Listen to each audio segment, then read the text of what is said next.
Okay, I'm going to be talking about joint work with Uma Garish at Columbia. This work is entitled Forrelation is Extremely Hard, and I want to thank Uma for making the slides for this presentation. So the motivation for this work comes from the study of quantum speedups. Quantum speedups are often captured through looking at them from a perspective of query complexity of Boolean functions. So the setting is we've got some black box Boolean function mapping n bits to a single bit, and we want to figure out whether or not the function has some property. We'd like to do this by making as few queries to the function as possible. So it's well known that there are a number of properties for which quantum algorithms have some kind of exponential advantage over classical algorithms. They can solve the problem on the function f by making just polynomially or even fewer queries, but classical algorithms require exponential queries. Now, it's often the case that for properties where quantum algorithms can achieve these kinds of speedups, there's some kind of hidden periodicity involved. They often have to do with the Fourier transform in some sense. So let me tell you a bit about the Fourier transform in the context that we'll be concerned with it, because it's very central to this work. We'll be dealing with the Fourier transform just over the standard Boolean hypercube. Okay, so f is a function, again, mapping n-bit strings to single binary outputs. The Fourier transform of f hat, is just given by the formula written here. It's like the multilinear polynomial representation of the function. And if we can think about the Fourier transform in a number of ways, a useful way to think about it for us is that we have the truth table of f. This is like a 2 to the n dimensional vector of +1, -1 coordinates. And the Fourier transform is like some unitary transformation, which maps it to a different basis, right? We get this 2 to the n dimensional vector of real values, these Fourier coefficients out as the Fourier transform of f. So we have a depiction here of just the transformation matrix over on the left, which gives us the Fourier transform, starting with the original function f. And if we look at this matrix, it's not hard to see that it really is just a tensor product of single-bit Hadamard matrices, 2 by 2 Hadamard matrices. Okay? So given this perspective on the Fourier transform, it's pretty easy to see that it's very simple to compute the Fourier transform with a quantum circuit. Okay, we have n qubits corresponding to the n bits of our function. So we start by creating a uniform superposition over those qubits, straightforward. Then we make a single oracle call. We apply this phase oracle, and we call f on that superposition of qubits.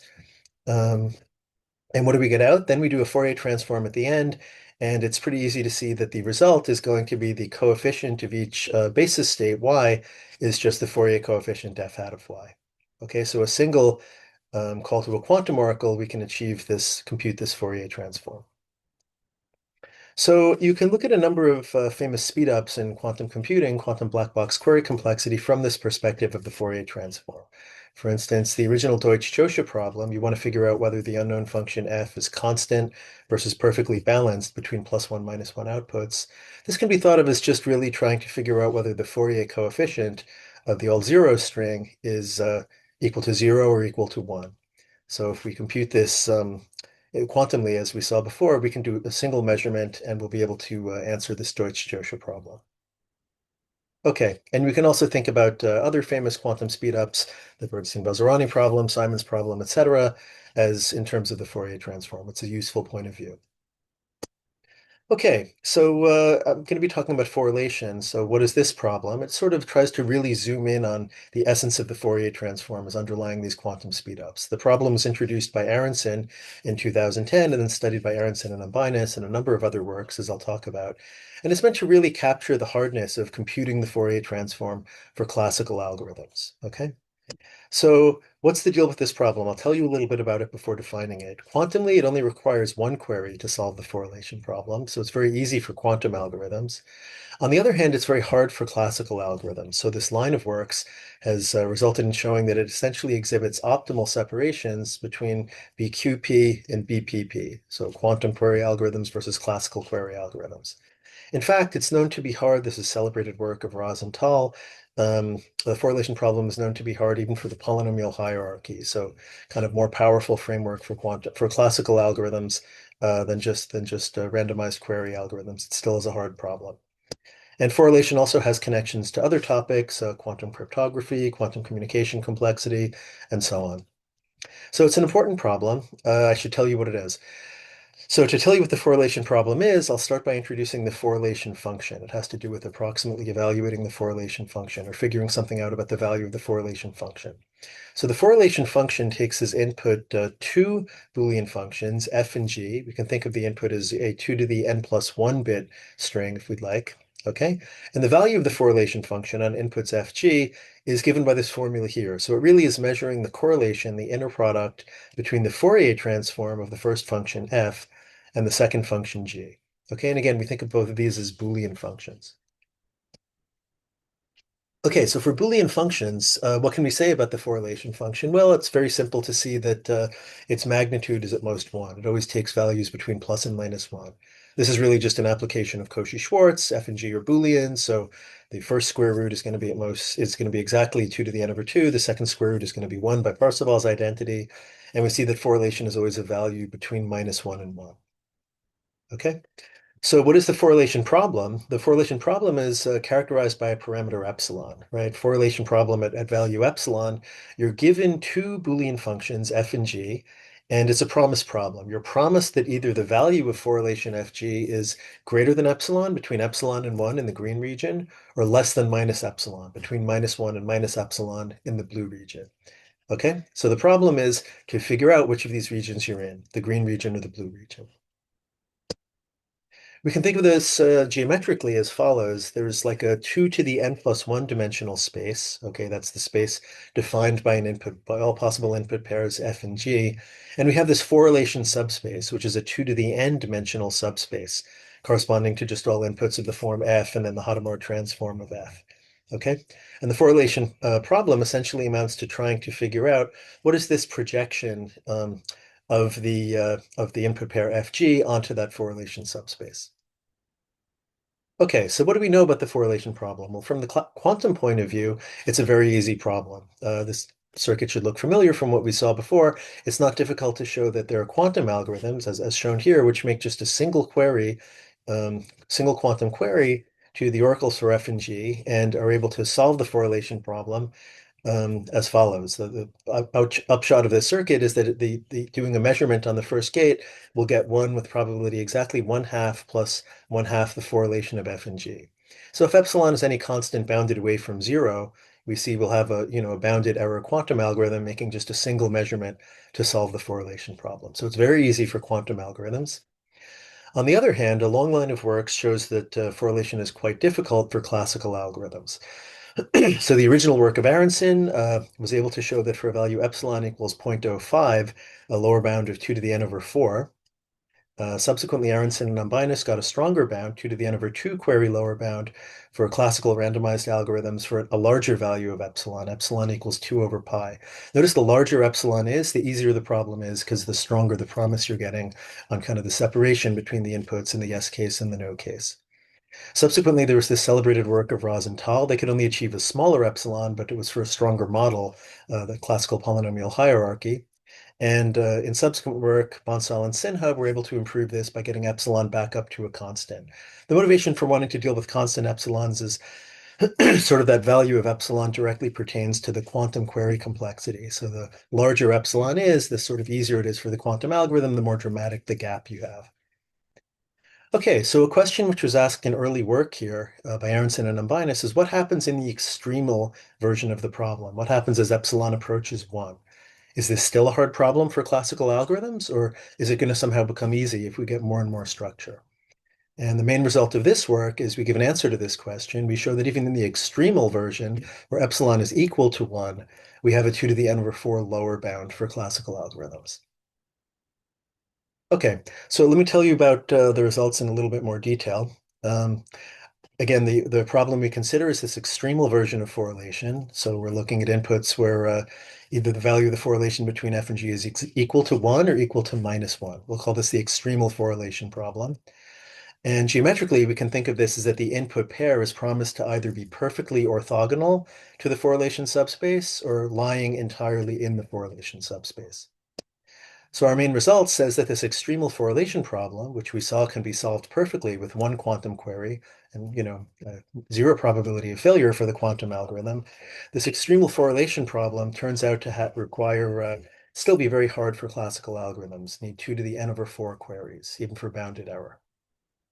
Okay, so in the rest of the talk, I'll be giving you some ideas of how we're able to prove this. And I have to start off by telling you a little bit about how can we actually come up with input pairs which have large correlation, right? If we're going to be saying something about the hardness of solving the problem on these inputs, we should understand something about these inputs. So how do we sample a pair FG with very large correlation value? Well, a natural way to try to do this, the way that all previous approaches have sort of considered, is as follows. Start with some kind of function f, probably a random function, compute its Fourier transform, so you get this f hat. And remember, the correlation between f and g is the correlation between f hat and g. So you then probably want to somehow sample a Boolean valued function g. G has to be Boolean, that's the problem definition, which is proportional to the Fourier transform of f. So it's natural to do this maybe by looking at the sign of f hat in each coordinate, or maybe like doing some kind of randomized rounding, looking at the sign of f hat. And this is exactly the approach that prior work has taken. So the standard approach is to do the following. You just sample each coordinate of f, each outcome of f, from an independent Gaussian with some variance epsilon. Let g be the Fourier transform of f. It's not hard to argue that the correlation between f and this g is going to be about epsilon. This g is not going to be a Boolean function, though. So of course, then you have to do some kind of rounding. F has to be rounded in this case because even f wasn't a Boolean function, and g is also not going to be a Boolean function. You have to round g as well to get +1, -1 values. Okay, so Aronson and Linus took this approach. They did a sign rounding, a randomized rounding with epsilon equals 1, and they were able to get correlation between f and g being exactly equal to 2, or roughly equal to 2 over pi. Okay, so it's natural to think maybe this is an approach that we can take. You tweak it somehow, and you'll be able to get correlated pairs FG, where the correlation is exactly 1. But it seems, in fact, hard to do this. In fact, in the paper, we give some kind of formal evidence that this is unlikely to be possible, but I won't talk about this here. So how are we going to get pairs FG where the correlation is equal to 1? Well, let's go back and remind ourselves, what is the correlation between f and g? We saw it's bounded by at most 1 in magnitude. And the reason for that inequality really just came from Cauchy-Schwarz. So if we want to have a correlated pair, a pair FG, where the correlation is exactly equal to 1, well, we're going to need Cauchy-Schwarz to be tight, right? And we're going to need to convert this inequality to an equality, which means we'll have to have a pair of functions where f hat y is exactly proportional to g. In other words, we'll need f to be a bent Boolean function, right? If you look at the scaling, it means f hat y is always going to have to be exactly 2 to the minus n over 2 times g of y. So f hat y, its magnitude is always going to have to be the same value. It's always going to have to be plus or minus 2 to the minus n over 2. This is a bent Boolean function. This has like a perfectly flat Fourier spectrum. Okay. And so in some sense, this is the only way to come up with a pair that has correlation 1. And if you want a pair with correlation -1, you just negate one of the functions, right? You have to start with a bent Boolean function and take the other function to be proportional to the Fourier transform of the first function. So we kind of know if we're dealing with pairs that have correlation 1, we have to be studying bent functions. Now, the good news is there are many, many bent functions out there, doubly exponentially many bent functions. So we're at least in business. We have a shot of being able to come up with some kind of strong lower bound. Okay, so we're interested in bent functions. What are some bent Boolean functions that we might be able to work with here? Well, if you've seen a single bent function in your life, it was probably the inner product function, right? It's easy to write down a couple of lines and convince yourself that the inner product function is a bent Boolean function. In fact, it's kind of dual to itself. And we want to come up, of course, with more than just one function for a lower bound. We need a large family of bent functions. And one easy way to get these functions from inner product is just to take the inner product. So x1 is the first half of the coordinates, x2 is the second half of the coordinates, and just add any Boolean function h, which depends only on the second half of the coordinates. Okay, this will also be a bent Boolean function. And if we want to see why that's true, it's not going to be too difficult, right? So we're starting with the function on the left, and we want to take its Fourier transform. So what is its Fourier transform at an input y1, y2, at a coefficient y1, y2? Well, we just write down the Fourier coefficient given the formula here on the left. We have the blue contribution and the red contribution. And then if we look at what's going on, we have this double sum over all x1, x2 pairs, and we have the inner product of x1 with y1 and the inner product of x1 with y2. Okay, so the fact that we have this double sum and we have this common structure is going to tell us that we get a cancellation. We get 0 out unless y1 is equal to x2. So, okay, we know that the Fourier coefficient is going to be, it simplifies. It's just going to correspond, all of the contribution to this expression is going to come from x2, which is equal to y1. If we do that substitution, we can easily see that then the expression for the Fourier coefficient, which we're going to get, is exactly what we had up here on the right. Okay, so indeed, all functions of this form are bent functions. So we now have a very large family of bent functions, 2 to the n over 2, many bent functions corresponding to all possible choices of a Boolean function h. So that seems good. We have a large family of bent functions, but this is not going to be enough for our classical lower bound. All of these functions kind of have a very similar structure. They're inner product, and then you do something on the second half of the variables as well. It's not difficult for classical algorithms to exploit this kind of known structure um, and tell whether the correlation is +1 or -1. So we have to mix things up somehow. And the way that it turns out that we should do that is just by performing a change of variables. Inner product is easy because we know, the structure, first half, second half. But if we do sort of a random or an unknown change of variables by means of a, unknown linear transformation, invertible linear transformation, this will preserve bentness. It'll just sort of shuffle around the Fourier coefficients. But it won't be easy for a classical algorithm if it doesn't know this transformation matrix A to, kind of uncover the structure. So let's drill down into this a little bit. We're now going to be thinking about bent functions which have this form. Instead of inner product of x1, x2, we'll have inner product of sort of the first half of ax, second half of ax. Okay, so we're writing the matrix A. It's just think of it as a random invertible n by n matrix over f2. And then again, we apply h, the unknown function, the random function, to the second half of ax. Okay, and similarly, we get some corresponding expression out for the Fourier coefficients on the right-hand side, where there's a relationship between this B matrix and this A matrix. Not difficult to show.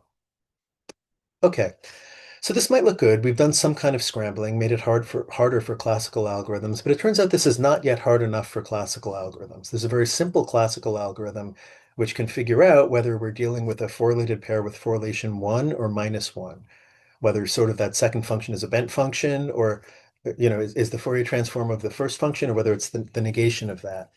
And the reason is by we can just query both f and g at the 0 value. Okay, so what happens if we query at the string which is all zeros? Well, querying at x equals 0, we can see that on the left-hand side here, the first term will just be 0, and the second term will just be h evaluated at 0.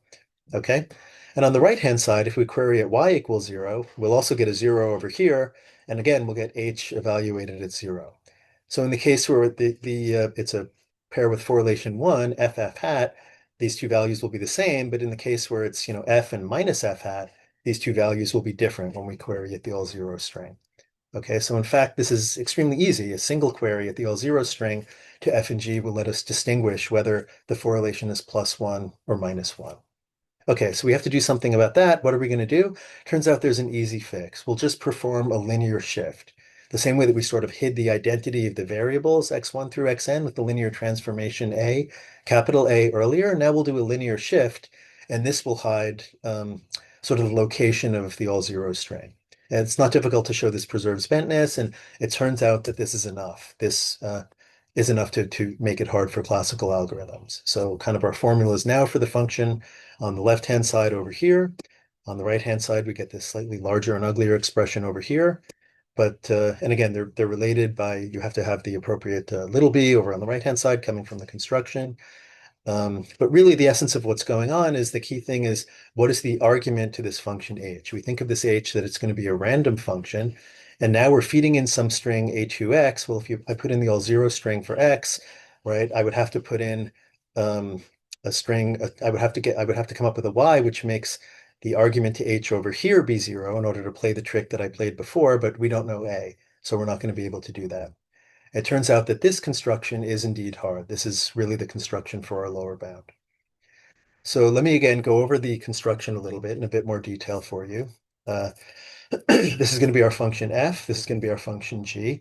And the way we do the sampling to come up with this fg pair is as follows. We draw a uniformly random function on n over 2 bits. We draw an invertible matrix, capital A, n by n matrix, and we draw a random shift, a vector in f2 to the n. Okay, we define these matrices, we define these vectors, the b part for the second function, and for f is defined here and g is defined here. In the yes case, where we want to have correlation 1, the pair is just going to be FG. And in the no case, where we want correlation -1, the pair is going to be F and minus G. So again, these might look like kind of complicated, ugly expressions at this point, but really the essence of what's going on is that we have this argument, a2x, to the random function on the left-hand side, and we have this argument, b1y plus b1a, to the random function for the second function for G. Okay, and that's where the hardness is coming from. Really, the crux of our lower bound is the following lemma. It says that if we make any go back. If we make any fixed sequence of queries, x1 through xd for f, and any fixed sequence of d queries, y1 through yd for g, as long as d is not too large, as long as d is a little bit less than 2 to the n over 4, then with very high probability, these points will all be distinct from each other. All of these a2x points, the things that are fed into the random function for f, and all of these b1y plus b1a points, the things that are fed into the random function for g. Okay, as long as we have that intuitively, we're going to get a lower bound because on the left-hand side, every query we make it'll look like a random coin toss because of the randomness of H being evaluated on these different inputs. And similarly, for the G functions, every evaluation of a G function on all of these inputs, they will also look like independent random coin tosses because again, we're just feeding in fresh, separate, distinct values to the random function H. Okay, so this is the crux of the lower bound. And in just a very little bit of remaining time, I'll say a few words about why the lower bound is true. It's actually a pretty simple argument. So we're trying to argue that with probability, the probability we get a collision among any of these 2D points is essentially just d squared over 2 to the n over 2. So it won't be surprising the way we do this is just by some argument, essentially analyzing for each possible pair of points, what's the probability of a collision. We'll show that for each pair of points, the collision probability is roughly 2 to the minus n over 2, and we have essentially ignorant constants, d squared points. So just a union bound will give us the claimed lemma if we can show that for every pair, the collision probability is about 2 to the minus n over 2. And so that's exactly what we do. So we have to consider all possible pairs. There are 3 different types of possible collisions that can arise. You can have collisions between, a2xi and a2xj, collisions in the first row. You could have collisions among the second row, where b1yi is the same as b1yj. Or you could have first row, second row collisions, where some a2xi collides with some b1yj plus b1a. Okay, and none of these are very difficult to analyze. I'm essentially at the last slide. So let's talk about first kind collisions. The first type of collisions, well, you'll have a collision like this between a2xi and a2xj if and only if xi minus xj is in the kernel of this mapping a2. A2 is now like a n over 2 dimensional, n over 2 by n random matrix, right? It was like the bottom half of that random A matrix. Well, this is essentially a random mapping from f2 to the n to f2 to the n over 2. Okay, and it's not difficult to show that for a mapping like this, the probability of a collision, the probability that xi minus xj lands in the kernel of that random mapping is going to be 1 over 2 to the n over 2. Okay? You'll have a similar analysis for collisions of the second type, the blue-blue collisions. And finally, it remains only then to consider these red-blue collisions, collisions between a2xi and b1yj plus b1a. Here we'll use the randomness over the choice of the little a shift vector, right? The only way you'll have a collision like this, given an outcome of a2 and b1 and xi and yj, is if a lies in a particular coset of the kernel of b1, and the probability it's going to lie in that coset for similar reasons to what I said earlier. This b1 should be thought of as like a random n over 2 by n matrix. The probability that a will lie in any fixed coset of that of the kernel of that matrix is going to be essentially 2 to the minus n over 2. So that's essentially it for the argument. Okay, I'm just about done. So to remind you of the main result, we considered this extremal correlation problem where we were looking at very special input pairs where the correlation value was either exactly +1 or exactly -1. We saw a connection between extremal correlation and bent Boolean functions. And our main result was a classical lower bound of 2 to the n over 4 queries for classical algorithms solving this problem. So I think there are interesting directions for future work. One is to try to strengthen our result, try to get a better lower bound all the way up to 2 to the n over 2, which would be optimal. Andrei Bogdanov and Yanbo Chen have observed that our construction will not extend to give a stronger lower bound like this, but it's possible that some other construction, maybe using other types of bent Boolean functions, could give a stronger lower bound. Another open question, which I think is quite interesting, is to try to extend our results to have the Ras-Tal or Bonsall-Sinha flavor, try to get our classical lower bound for even a stronger model of polynomial hierarchy or AC0 circuits. So that's all I had to say. Thank you.